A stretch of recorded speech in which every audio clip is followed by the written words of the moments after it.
Hello friends, ಎಲ್ಲರಿಗೂ ಸ್ವಾಗತ.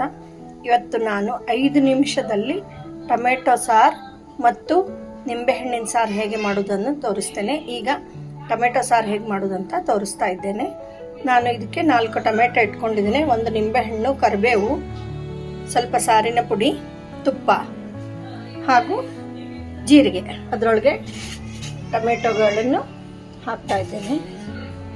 Tomato ಚೆನ್ನಾಗಿ ಬೆಂದ ಮೇಲೆ ಅದರ ಪಲ್ಪ್ ಎಲ್ಲ ತೆಗೆದು ಹೇಗೆ ಮಾಡೋದಂತ ತೋರಿಸ್ತೇನೆ. ಟೊಮೆಟೊ ಸಾರು ಮಾಡುವ ವಿಧಾನವನ್ನು ಹೇಳುತ್ತೇನೆ. ನಾನು ಟೊಮೆಟೊವನ್ನು ಕುದಿಸಿ ಅದು ಆರಿದ ಮೇಲೆ ಅದರದ್ದೆಲ್ಲ ಪಲ್ಪ್ ತೆಗೆದು ರಸ ಮಾಡ್ಕೊಂಡಿದ್ದೇನೆ, ಸಿಪ್ಪೆ ಗಿಪ್ಪೆ ಎಲ್ಲ ತೆಗೆದು. ಈಗ ಒಗ್ಗರಣೆ ಹಾಕ್ತಾ ಇದ್ದೇನೆ.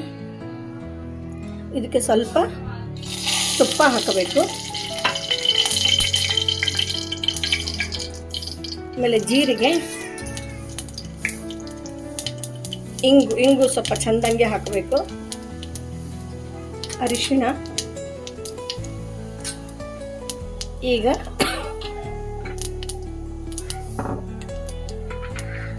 ಕರಿಬೇವು,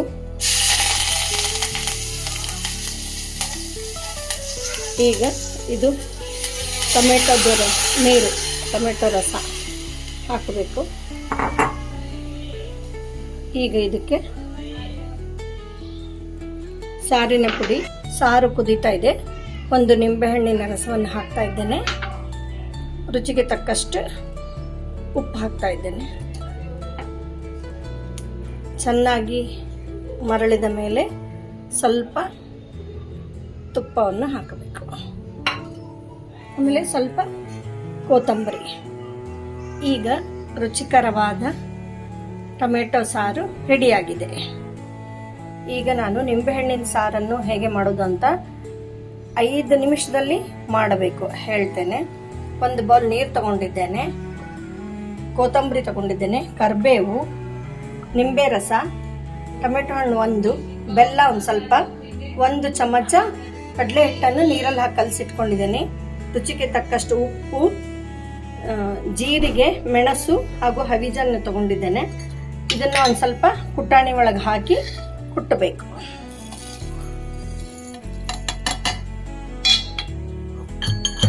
ನಿಂಬೆಹಣ್ಣಿನ ಸಾರು ಮಾಡುವ ವಿಧಾನ. ಇದಕ್ಕೆ ಸ್ವಲ್ಪ ತುಪ್ಪ ಹಾಕ್ತಾ ಇದ್ದೇನೆ.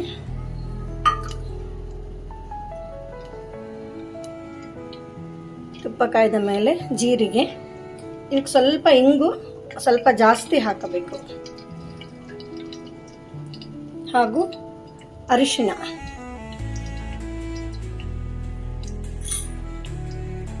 ಈಗ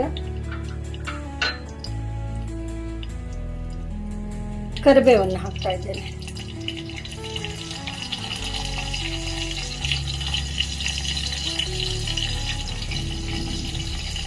ಈಗ ಪ್ಲೇನ್ ವಾಟರ್ ನೀರನ್ನು ಹಾಕ್ತಾ ಇದ್ದೇನೆ. ಇದಕ್ಕೆ ರುಚಿಗೆ ತಕ್ಕಷ್ಟು ಉಪ್ಪು, ಬೆಲ್ಲ. ಇವಾಗ ನಾನು ಕುಟ್ಟಿ ಪುಡಿ ಮಾಡಿ ಇಟ್ಕೊಂಡಿದ್ದು ಅಬಡು ಜಬಡು ಮಾಡಿ ಇಟ್ಕೊಂಡಿದ್ದೀನಿ, ಇದನ್ನು ಹಾಕ್ತಾ ಇದ್ದೇನೆ. ಹಸಿದೆ ಕುಟ್ಟು ಹಾಕಬೇಕು. ಸ್ವಲ್ಪ ಮಂದ ಬರಲಿಕ್ಕೆ ಕಡಲೆ ಹಿಟ್ಟು 1 ಚಮಚ ನೀರಲ್ಲಿ ಹಾಕಿ ಕಲಿಸ್ಬಿಟ್ಟು ಹಾಕಿದ್ದೇನೆ.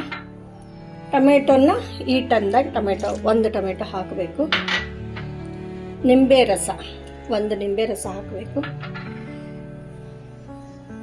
ಇನ್ನೊಂದು ಸ್ವಲ್ಪ ತುಪ್ಪ ಹಾಕಿ ಕುದಿಯಲು ಬಿಡಬೇಕು. ಈಗ ರುಚಿಕರವಾದ ನಿಂಬೆಹಣ್ಣಿನ ಸಾರು ರೆಡಿಯಾಗಿದೆ.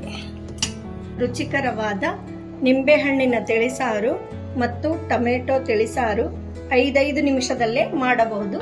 ಧನ್ಯವಾದಗಳು.